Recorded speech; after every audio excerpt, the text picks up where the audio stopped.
اگر آپ اس کو ڈیپ ڈگ کریں گے، دنیا کی جتنی کتابوں میں سیدنا عمر پہ یہ الزام لگایا گیا کہ وہ نعوذ باللہ حضرت فاطمہ کے قاتل ہیں، اس کی اصل ایک ہی سند ہے، ایک ہی کتاب ہے جس سے ساروں نے لی ہوئی ہے، اور وہ کتاب ہے سلیم بن قیس ہلالی کی۔ اردو میں ہم سلیم بولتے ہیں، یہ لفظ سلیم ہے عربی میں۔ یہ کہتے ہیں حضرت علی کے اصحاب میں سے تھا، تابعی تھا، ان کے ساتھیوں میں سے تھا۔ جب حجاج ابن یوسف نے شیعان علی کے اوپر ظلم کیے تو یہ چھپ کے ابان بن ابی عیاش کے گھر میں اس نے پناہ لی، پوری زندگی اس کے ساتھ رہا۔ مرتے مرتے یہ کتاب اس کے حوالے کی اور کہا کہ میں تو جا رہا ہوں، تو یہ کتاب امانت ہے تیرے پاس، امت تک پہنچانی ہے۔ اس کے بعد ابان بن ابی عیاش اس کتاب سے روایتیں بیان کرتا تھا۔ اب یہ نہیں پتا کہ یہ روایت اس کتاب میں لکھی بھی ہوئی تھی کہ نہیں، یہ وہ خود سے بیان کرتا تھا، کیونکہ ابان بن ابی عیاش خود کذاب ہے۔ کذاب بندہ اگر روایت بیان کر رہا ہو تو اس کی اتھینٹسٹی خود ہی ختم ہو جاتی ہے۔ ابان بن ابی عیاش وہ ہے جس کو صحیح مسلم کے مقدمے میں امام مسلم نے لکھا ہے کہ یہ کذاب، جھوٹا راوی ہے۔ بلکہ دو تابعین، تبع تابعین آپس میں ملاقات کرتے ہیں تو اور وہ اس کو بتاتا ہے کہ میں نے جو ہے وہ 1000 سے زیادہ حدیثیں ابان بن ابی عیاش سے سنی ہیں، اور وہ کہتا ہے پھر میں نے نبی علیہ السلام کی خواب میں زیارت کی تو آپ نے صرف 5 یا 6 حدیثوں کی تصدیق کی، باقی سب پہ آپ نے فرمایا میری حدیثیں ہی نہیں ہیں۔ ابان بن ابی عیاش کا یہ حال ہے۔ یہ 140 ہجری میں یا 146 ہجری میں فوت ہوا ہے۔ کذاب۔ یہ اس نے واقعہ گھاڑ کے بیان کیا ہے۔ دنیا میں جہاں بھی آپ کو واقعہ ملے گا نا، ابان بن ابی عیاش کے حوالے سے ملے گا، اور وہ کہے گا جی مجھے جو کتاب ملی تھی سلیم بن قیس ہلالی کی، اس سے۔ اور یہ نہ سمجھیے گا یہ صرف سنی سے کہہ رہے ہیں کذاب ہے۔ علامہ خوئی جو ہیں اہل تشیع کے، وہ بھی کذاب سمجھتے ہیں اسے۔ شیعہ کے نزدیک بھی جھوٹا راوی ہے، لیکن یہ سودا چونکہ وہ ذاکرین نے بیچنا تھا، اور مجھے دکھ ہے بعض علماء بھی یہ سودا بیچ رہے ہیں شیعہ کے۔ ان کو تو کم از کم شرم و حیا کرنی چاہیے کہ اس کی سند ثابت بھی ہے کہ نہیں۔ پہلے تو سند کے ساتھ واقعہ ثابت کریں، اگلی بات تو بعد میں ہوگی۔ جب ایک چیز ثابت ہی نہیں ہے اور آپ وہ سودا بیچ رہے ہیں اور اتنی بڑی بات کر رہے ہیں، بالکل جھوٹا واقعہ ہے یہ۔ کوئی سیدنا عمر قاتل فاطمہ نہیں ہے، ورنہ مولا علی پوری زندگی کبھی بھی کمپرومائز نہ کرتے۔ مولا علی کو یہ حدیث نہیں پتا تھی، بخاری و مسلم دونوں میں حدیث ہے، فاطمہ میرے جگر کا ٹکڑا ہے، جس نے فاطمہ کو تکلیف دی اس نے مجھے تکلیف دی، اور جس نے فاطمہ کو قتل کیا ہو مولا علی اس کے ساتھ ہو، اور اپنی بچی کا رشتہ ام کلثوم کا اس کو دے دیں۔ اور یہ وہ چیز ہے جو شیعہ کی کتابوں میں موجود ہے۔ وہ تعویل کرتے ہیں کہ جی وہ زبردستی لیا تھا، انکاری کوئی نہیں ہے۔ ذاکرین انکاری ہو جائے، ذاکرین تو ہے ہی جاہل ہے نا، ان کے پاس تو علم ہے ہی نہیں ہے۔ حضرت عمر چاہتے تھے میری اہل بیت کے ساتھ نسبت کام آئے مجھے قیامت الدین، تو حضرت علی سے ان کی بچی کا رشتہ مانگا۔ تو اس طرح ہوتا۔ پھر حضرت علی رضی اللہ تعالیٰ عنہ چیف جسٹس کا عہدہ قبول کرتے حضرت عمر کے دور کے اندر کہ تو میری بیوی کا قاتل ہے تو ہاں میں تیرا عہدہ قبول کرتا ہوں۔ اور ناج البلاغہ سے میں نے خطبہ بتایا، جنگ قادسیہ میں جانے سے روکا ہی مولا علی نے کہ عمر اگر تو مارا گیا تو پیچھے ہمارا ستیہ ناش ہو جائے گا۔ ان کی جان کو قیمتی سمجھتے ہوتے، اپنے بیوی کی قاتل، اور بیوی نہیں صرف جنتی عورتوں کی سردار۔ بخاری مسلم میں حدیث ہے میری بیٹی فاطمہ جنتی عورتوں کی سردار ہے، اور ترمذی میں آگے الفاظ ہیں حسن و حسین جنتی نوجوانوں کے سردار ہیں۔ تو ہم تو مولا علی کے ساتھ کھڑے ہیں بھی علیہ السلام۔ وہ شیخین کے ساتھ رہے، خلفائے ثلاثہ کے ساتھ رہے۔ میرا یوٹیوب پہ کلپ ہے خلفائے ثلاثہ کی شان مولا علی کی زبانی نہج البلاغہ سے، سنی کتابوں سے نہیں، شیعہ کی نہج البلاغہ سے، لاکھوں لوگوں نے دیکھا ہے، ایچ ڈی کیمرے میں نے سارے خطبات دکھائے ہیں۔ یہ بالکل جھوٹ ہے کہ وہ نعوذ باللہ سیدہ فاطمہ کے قاتل تھے، اور کہتے ہیں دروازہ پھینک دیا۔ اللہ کے بندو، دروازے تو اس ٹائم ویسے ہی کوئی نہیں تھے۔ ہاں میں قرآن سے ثابت کرتا ہوں، قرآن میں آیا جب کسی کے گھر جاؤ تو اجازت لو، اعلیٰ ہونا چاہیے تھا دروازہ کھٹکھٹاؤ، کیونکہ اگلے زمانوں میں ابھی بھی گاؤں ایریا میں آپ چلے جائیں تو صرف پردے لٹکے ہوتے ہیں، باہر سے صرف آواز لگاتے ہیں میں اندر آ سکتا ہوں، عورتیں پردہ کر لیں چلے جاتے۔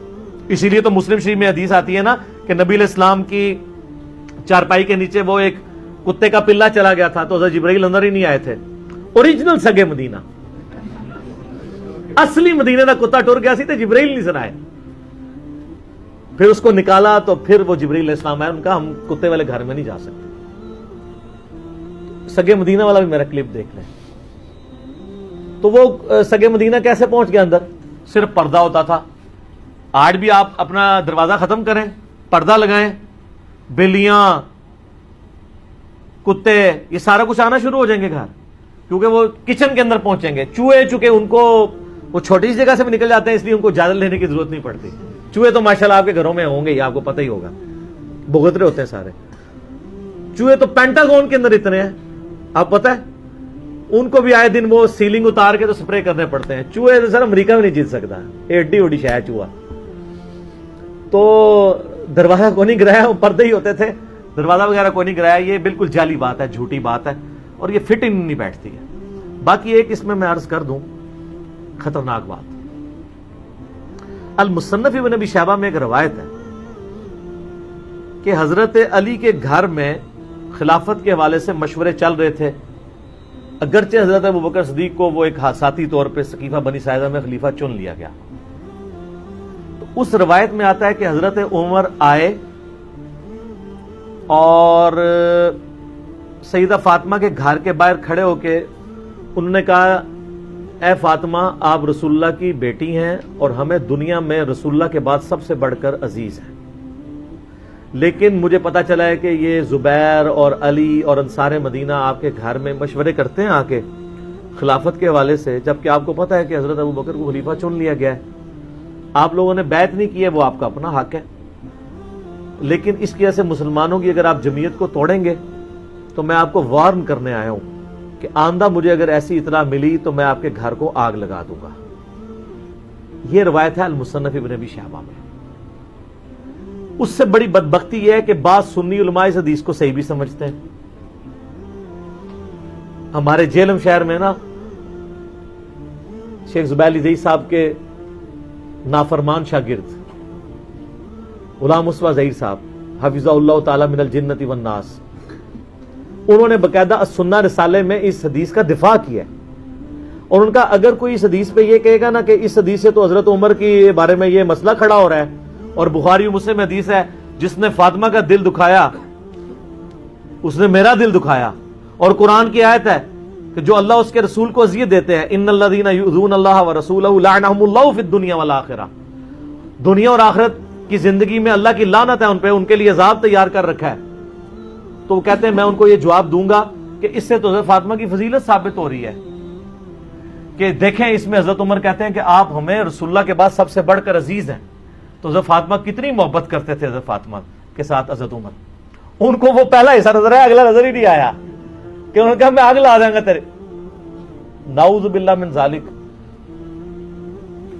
یہ کسی کی جرت نہیں ایسی بات کر جائے. تو میں نے اس کے خلاف آواز بلند کی کہ میں اس روایت کو صحیح نہیں مانتا. اور وہ کیسے؟ مولانا اسحاق صاحب ان دنوں زندہ تھے، میں نے ان سے یہ چیز خود ڈسکس کی تھی. ان کا بیٹا یہ روایت ہی جعلی ہے. میں نے کہا کیوں؟ وہ کہنے لگے اس میں جو راوی ہے نا حضرت عمر کا غلام زید بن اسلم، اور اسلم جو ہے وہ حضرت عمر کا غلام تھا. حضرت عمر کا غلام اسلم اس وقت حضرت عمر کی غلامی میں نہیں آیا تھا جس زمانے کا یہ واقعہ رپورٹ کر رہا ہے. وہ تو حضرت عمر کے دور خلافت میں ان کے پاس آیا، اور یہ واقعہ تو حضرت بکر کا ہے. تو یہ اس نے سند بیان نہیں کی ہے. پھر میں نے شیخ زبیر علی زئی صاحب سے بھی ڈسکس کیا. انہوں نے کہا یار میں اس حدیث کو پہلے تو صحیح سمجھتا تھا، لیکن مجھے فیصل آباد سے بابا جی نے کال کی. کون؟ مولانا اسحاق صاحب. مولانا اسحاق صاحب جو ہے شیخ زبیر علی زئی صاحب کے بھی استاد ہیں ان معنوں میں. تو مجھے انہوں نے کہا شیخ صاحب بات یہ ہے کہ یہ روایت کو اگر آپ صحیح مانیں گے تو حضرت عمر کو کیسے بچائیں گے؟ یہ تو سند ہی پوری نہیں ہے اس کی، کیونکہ جو راوی بیان کر رہا ہے اس نے وہ زمانہ نہیں پایا. اگر وہ صحابی ہوتا تو ہم اس کی روایت قبول کر لیتے کہ کسی اور صحابی سے سنا ہوگا. تابعی کی روایت چھوٹی بھی نہیں قبول ہوتی. تو حضرت عمر کے بارے میں جو روایت ہے اس کو پھر شیخ زبیر صاحب کہتے ہیں کہ میں بھی اب اس کو صحیح نہیں مانتا. مولانا اسحاق صاحب کا موقف مضبوط ہے، لیکن جو ان کا شاگرد ہے زبیر علی زئی صاحب کا غلام مصطفیٰ ظہیر صاحب، تو ان کو میں نے جب کہا میں نہیں اس کو مانتا، تو انہوں نے آگے سے دیکھیں کیا دھمکی لگائی. وہ کہتے ہیں کہ جی تم یہ کہو کہ اگر یہ روایت صحیح ہو تو تمہاری بیوی کو ایک